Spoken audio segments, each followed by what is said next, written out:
નમસ્કાર ખેડૂત મિત્રો, લીલુડી ધરતી યુટ્યુબ ચેનલમાં હું પ્રશાંત પટોડિયા આપ સર્વે ખેડૂત મિત્રોનું હાર્દિક સ્વાગત કરું.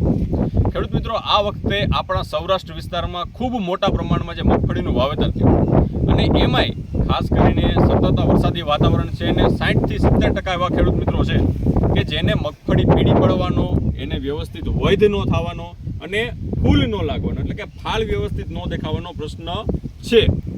એવા સમયે અત્યારે આપણે ગોંડલ તાલુકાના મોવિયા ગામે હોય અને ખૂબ સરસ આ લીલીછમ કાચ જેવી મગફળીના ઘેરામાં ઊભા હોય ત્યારે આપણા પ્રગતિશીલ ખેડૂત મિત્ર પાસેથી જ જાણવું છે કે અત્યારે એમણે જે હાથમાં પકડી છે એવી ખૂબ સરસ મજાની ઉપરથી સારું વલ ધરાવતી અને નીચે પોપટાની સંખ્યા ખૂબ મોટા પ્રમાણમાં ધરાવતી અને ખૂબ સરસ સાઇઝમાં અને વ્યવસ્થિત ક્વોલિટીવાળા પોપટા ધરાવતી આ મગફળી કઈ રીતે બનાવી એની પાછળ એની મહેનત શું છે?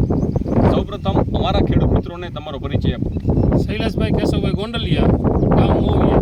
બરાબર. શૈલેષભાઈ, આ વખતે આપણે કેટલા વિસ્તારમાં મગફળીનું વાવેતર છે? વિસ્તાર તો મારે તો 35 વીઘાની છે. બરાબર.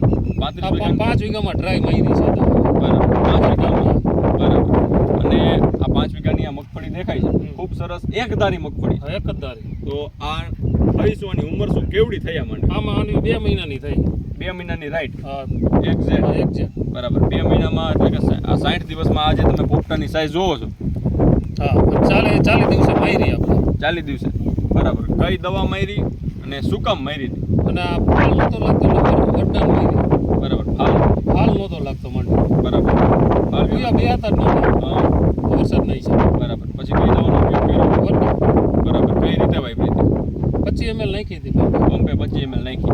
બરાબર. પછી તમને એમાં ફાયદો શું દેખાડો? આ પોપટા અને ગોગડા અને પૂજાનો બધો ફાયદો એમને નવો. બરાબર. આટલો વરસાદ હોય ને તો આટલું ન બેહે. બરાબર. આટલા વરસાદમાં ન બેહે. આટલો હાલત ન બેહે. બરાબર. એટલા ગોગડા ને એટલા હોય તમને ન બેહે. બરાબર. અને ઉપરથી આની રોનકમાં, ગ્રીનરીમાં, ગુણકમાં ફેર દેખાડો? ગુણકમાં કાળી થઈ ગઈ માંડી છે, પીળી હતી. પેલા પીડી હતી? હા, સેજ હતી પીળી. બરાબર. તો તમને એવું લાગે છે કે ભાઈ આ વસ્તુ જે છે એ બીજા ખેડૂત મિત્રોને વપરાય? હા, વપરાય 100%. બરાબર. દવા લઈ આવ્યા હતા ક્યાંથી? કૃષિ મોલમાંથી. બરાબર. ગામ મોવિયા. બરાબર. તો ખેડૂત મિત્રો, જેમ આપણને અહીંયા જાણવા મળ્યું કે મગફળી હાલના સમયે ઘણા બધા ખેડૂત મિત્રોને પીળી પડે છે, એને વ્યવસ્થિત ફાલ નથી દેખાતો, ઉયા નથી બેસતા.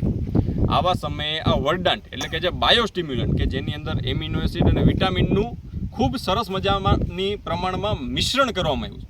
જ્યારે મગફળીના પાકમાં 25 મિલી પ્રતિ પંપ, આપણે જે 15 થી 16 લીટરનો પંપ વાપરીએ છીએ એમાં 25 ml નાખીને મગફળીનો પાક જ્યારે 45 દિવસનો થયો હોય એટલે કે એની ફાલ લાગવાની શરૂઆત હોય ને એ અવસ્થાએ પહોંચ્યો હોય ત્યારે આનો 25 મિલી લેખે છંટકાવ કરવામાં આવે અને 15 દિવસ બાદ એટલે કે જ્યારે માંડવી 60 દીની થાય ત્યારે ફરીથી એક વખત છંટકાવ કરવામાં આવે. તો અત્યારે જે આપણે લાઈવ આ ખેતરમાં જોયું મગફળીના કલરમાં એટલે કે ઉપર જે પાંદડામાં જે પીડાશનો પ્રશ્ન છે, પીડાશનો પ્રશ્ન ખૂબ સારી રીતે દૂર થઈ છે અને પોપટાની સંખ્યા વધે છે, સૂયા વધારે બેસે છે, ફાલ વધારે લાગે.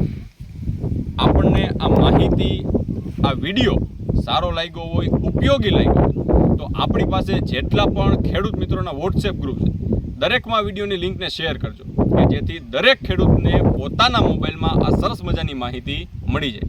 તમે જો અમારી લીલુડી ધરતી ચેનલમાં નવા હોય તો આ વિડીયોની નીચે જે કાળા કલરનું સબસ્ક્રાઇબ બટન દેખાય છે એ બટનને ખાસ દબાવી દેજો કે જેથી આવા અવનવા વિડીયો અમારા ખેતીલક્ષી આવતા હોય તો તમને તરત તમારા મોબાઈલ સુધી માહિતી મળે.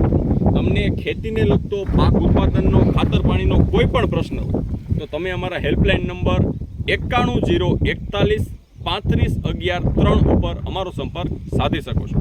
ફરીથી મળીશું ખેતીને લગતી કંઈક નવીન પ્રકારની માહિતી સાથે. અત્યાર માટે બસ આટલું જ. ખૂબ ખૂબ આભાર. જય જવાન, જય કિસાન.